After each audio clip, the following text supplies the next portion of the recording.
어려웠던 어제 증시를 지나서 오늘 우리 증시는 다소 좀 밋밋한 흐름이 예상되고 있습니다. 어떤 뉴스들이 영향을 미칠지 오늘의 핵심 뉴스 5가지 함께 보시죠.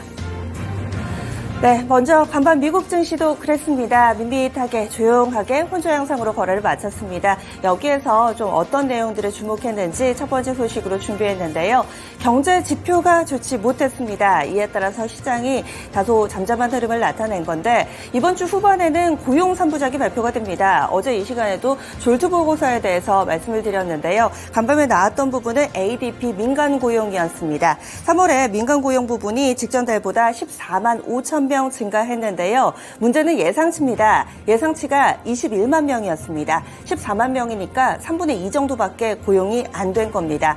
고용이 안 좋다라는 점을 간밤에도 다시 한번 확인을 했는데 이에 따라서 오늘 밤 발표될 비농업 부문의 고용지표 더욱더 관심을 모으고 있습니다. 고용에 대한 우려가 점차 고조되고 있죠.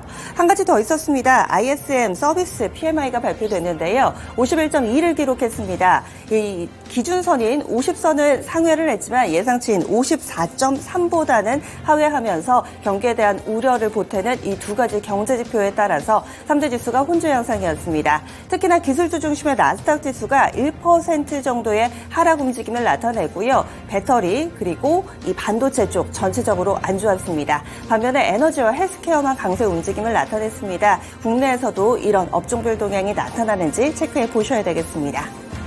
다음 넘어가겠습니다.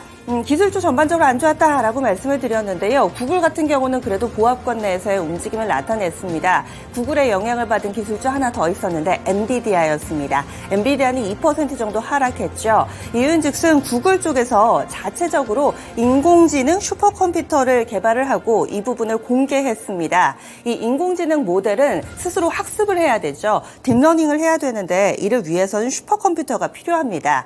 이 구글은 자체 개발한 슈퍼컴퓨터 TPU V4를 공개를 했는데요. 2016년부터 개발을 해왔답니다. 그런데 구글 측에서 이야기하기로는 이 엔비디아의 것보다 1.2에서 1.7배 정도 빠르고요. 전력 소모도 절반 정도밖에 되지 않는다라고 이야기하고 있습니다. 현재 이 시장은 엔비디아가 90%가량을 점유하고 있는 이 과점적 지위를 가지고 있는데요. 엔비디아 새로운 경쟁 상대를 만난 것인지 간밤에 주가는 이 부분을 반영하면서 엔비디아 2% 정도의 약세권의 흐름을 나타냈습니다.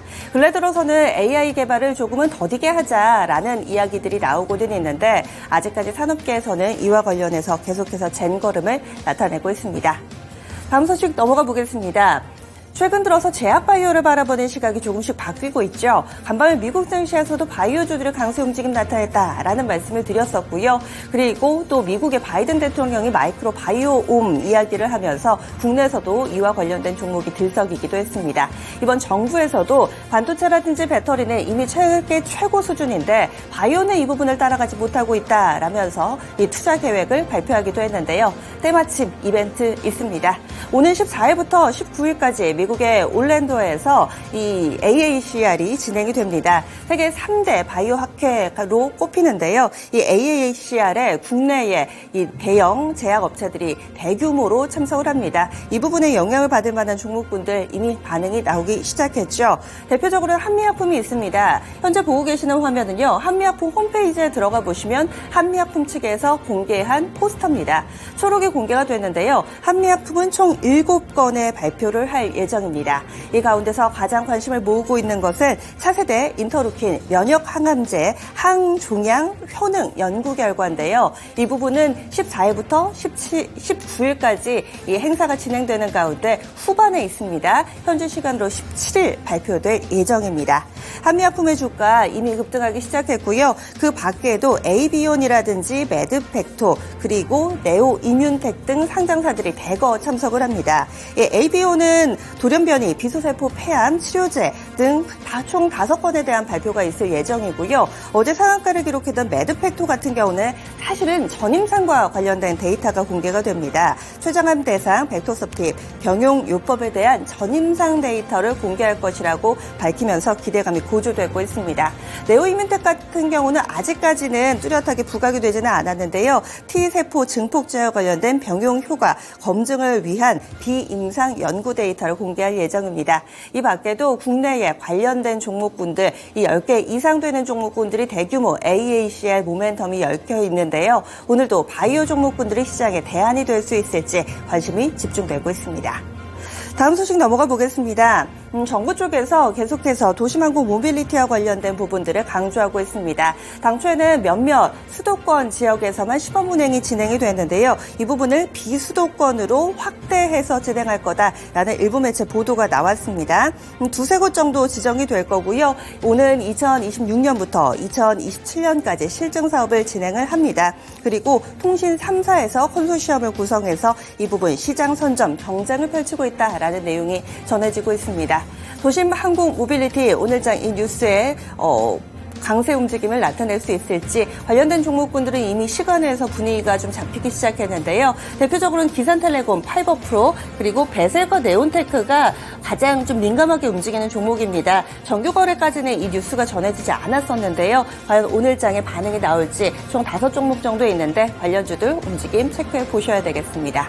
마지막 소식도 단독 보도여서 내용은 조금 더 체크 필요해 보입니다. CS윈드와 관련된 내용인데요. CS윈드 쪽으로도 이 모래바람이 불면서 다시금 강세 움직임을 나타낼 수 있을지 관심을 모을 만한 내용입니다.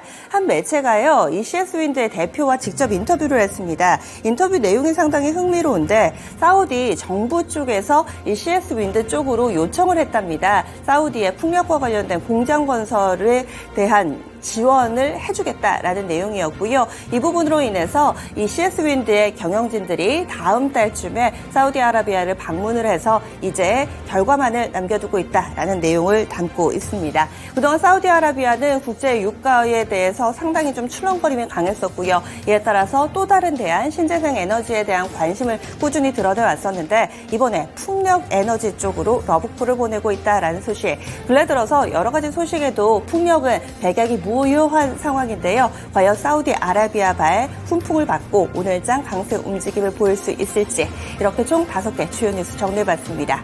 오늘도 개장은 증권통과 함께 해보시죠.